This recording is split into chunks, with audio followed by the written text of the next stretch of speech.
May mag-asawang naninirahan sa isang malayong lupain. Wala silang anak pero nais nilang magkaroon ng sanggol na babae. Makalipas ang maikling panahon, nagbuntis na ang may bahay. Isang araw, habang nakadungaw siya sa bintana, natanaw niya ang magandang hardin ng litsugas ng kapitbahay. Mula noon ay wala na siyang ibang maisip kundi ang makakain ng litsugas. Baka ikamatay ko kung di ako makakain ng litsugas. Walang ganang kumain ang babae at malaki rin ang nabawas sa timbang niya. Hanggang sa isang araw, sa sobrang pag-aalala para sa kanyang asawa, nangako ang lalaki na mag-uuwi ng isang bungkos ng litsugas. Huwag kang mag-alala, mahal ko. Iukuha kita ng litsugas. Ngunit alam mong mapanganib ito. Ang katabing bahay nila ay pagmamay-ari ng isang mangkukulam at ang hardin ay nababakuran ng matataas na pader kung saan ay walang nangangahas na pumasok. Inipon ng asawang lalaki ang kanyang lakas at inakyat niya ang pader. Pinasok niya ang hardin at kumuha ng kaunting litsugas. Masayang kinain ito ng kanyang asawa at bumuti na ang pakiramdam. Ngunit tila kulang pa ang kakaunting kukulam na naghihintay sa kanya. Mapangahas ka na pumasok sa hardin ko upang magnakaw ng litsugas ko? Buntis po ang asawa ko at pinaglilihian niya ang inyong litsugas. Maaari ka naman magpaalam, di ba? Takot po kaming lahat sa iyo at hindi ko naisip na papayag ka. Patawad po. Patawad? Marapat lang na ikaw ay maparusahan. Kapag di niyo nakain tong litsugas ay magkakasakit siya at hindi na makakapanganak. Sige na po. E di magkaroon tayo ng isang kasunduan. Makakakuha ka ng maraming litsugas ayon sa gusto mo. Pero sa isang kondisyon, sa oras na may panganak na ang sanggol, ibibigay mo siya sa akin. Dala ng matinding takot, agad na pumayag ang lalaki sa kasunduan. Makalipas ang ilang buwan, naipanganak na ang sanggol. Di nagtagal ay dumating ang mangkukulam at kinuha na ang sanggol. Ang ipinangalan niya sa sanggol ay Rapunzel dahil ang uri ng litsugas na pinaglihian ng kanyang ina, ang tawag dito ay Rapunzel. Inalaga ang mabuti ng mangkukulam ang batang babae. Nang dumating sa edad na 16, si Rapunzel ay isa ng napakagandang dalagita. Ikinubli siya ng mangkukulam sa isang mataas na tore sa kalagitnaan ng gubat. Ngunit walang hagdanan ang tore. Mayroon lamang itong maliit na bintana sa pinakaitaas. Hindi kailanman ginupit ng mangkukulam ang magandang dilaw na buhok ng dalagita. Kapag bumibisita ang mangkukulam, sumisigaw siya mula sa ibaba. Rapunzel? Rapunzel? Ibaba mo na ang iyong ginintuang buhok. Nandito na si nanay. At nilabas nga ni Rapunzel mula sa bintana ang kanyang mahabang nakatirintas na buhok at sa pamamagitan nito ay nakaakyat ang mangkukulam sa tuktok ng tore. Palaging ganon sa maraming taong lumipas. Isang araw, may isang prinsipe ang dumating sa gubat upang mangaso. Narinig niya ang isang magandang tinig na umaawit malayo sa kakahuyan. La la la la la la. Ang ganda ng tinig. Naisip niya at sinundan niya ang magandang himig sakay ng kanyang kabayo. Nang dumating siya sa tore, tumingin siya sa kaliwa, tapos sa kanan. Pero wala siyang nakitang hagdan para makaakyat sa tore.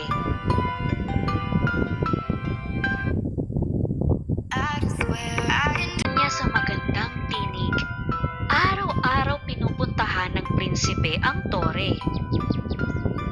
Ngunit, hindi niya maisip kung paano ito aakyatin. Isang gabi, habang paparating siya sa tore, napansin niya ang mangkukulam na naghihintay sa ibaba. Rapunzel? Rapunzel? Ibaba mo na ang iyong ginintuang buhok. Nandito na si nanay. At nilabas nga ni Rapunzel mula sa bintana ang kanyang mahabang nakatirintas na buhok. At sa pamamagitan nito ay nakaakyat ang mangkukulam sa tuktok ng tore. Kinabukasan, makalipas ang paglubog ng araw, dumating ang prinsipe sa tore at binago niya ang kanyang boses. Rapunzel! Rapunzel! Ibaba mo na ang iyong ginuntong buhok. Nandito na si nanay.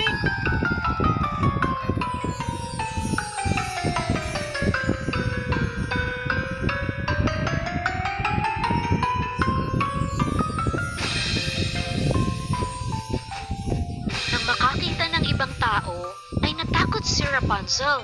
Sa buong buhay niya, ay ngayon lang siya nakakita ng tao bukod sa kanyang nanay. Hindi ikaw ang nanay ko. Bakit ka nagpunta dito? Walang dahilan para ikaw ay matakot. Narinig kita na umawit at napaibig ako sa iyong tinig. Nais ko lamang makita kung kaninong tinig yun. Nagustuhan ni Rapunzel ang sinambit ng prinsipe at hindi na natakot pa. Dumaan ang panahon na tila walang napapansin na kakaiba ang mangkukulam. Hanggang sa isang araw, tinanong ng prinsipe si Rapunzel. Pwede mo ba ako pakasalan? Masayang tinanggap ni Rapunzel ang alok na kasal ng gwapong prinsipe. Ngunit walang paraan upang makababa si Rapunzel mula sa tore. Bigla ay nagkaroon siya ng magandang ideya. Nagsimulang magdala ng paisa-isang piraso ng tela ang prinsipe sa tuwing dumadalaw siya sa tore. Pinagdudugtong-dugtong ni Rapunzel ang mga tela upang makabuo ng lubid. Ngunit isang araw, may nagawang malaking pagkakamali si Rapunzel nang aksidenteng madulas ang kanyang dila. Nanay, mas mabilis nakakaakyat ang prinsipe sa buhok ko kesa sa'yo. Anong prinsipe? Sinong prinsipe? Sa sandaling iyon, nahalata ng mangkukulam na may kakaiba at nagsimula na siyang manigaw. Paano mong nagawang suwayin ako? Pinoprotektahan lamang kita mula sa kasamaan ng mundo. Sa hindi mapigil na sobrang galit, ginupit niya ang magandang ginintuang buhok ni Rapunzel. At itinaboy ang dalaga papunta sa isang malayong disyerto. Nang gabing iyon, nanatili ang mangkukulam sa tore at hinintay niya ang pagdating ng prinsipe. Sa ilang sandali pa ay narinig na niya ang prinsipe na tumatawag. Rapunzel! Rapunzel! Ibaba mo na ang iyong ginintuang buhok. Ako to, ang prinsipe. At niladlad ng mangkukulam ang naputol na buhok ni Rapunzel. Walang kamalay-malay sa naghihintay sa kanya, Rapunzel. Naisip niya na baka may nangyaring napakasama. Nagsusuguri na siya ng mangkukulam, nakabitaw ang prinsipe at nahulog sa tore.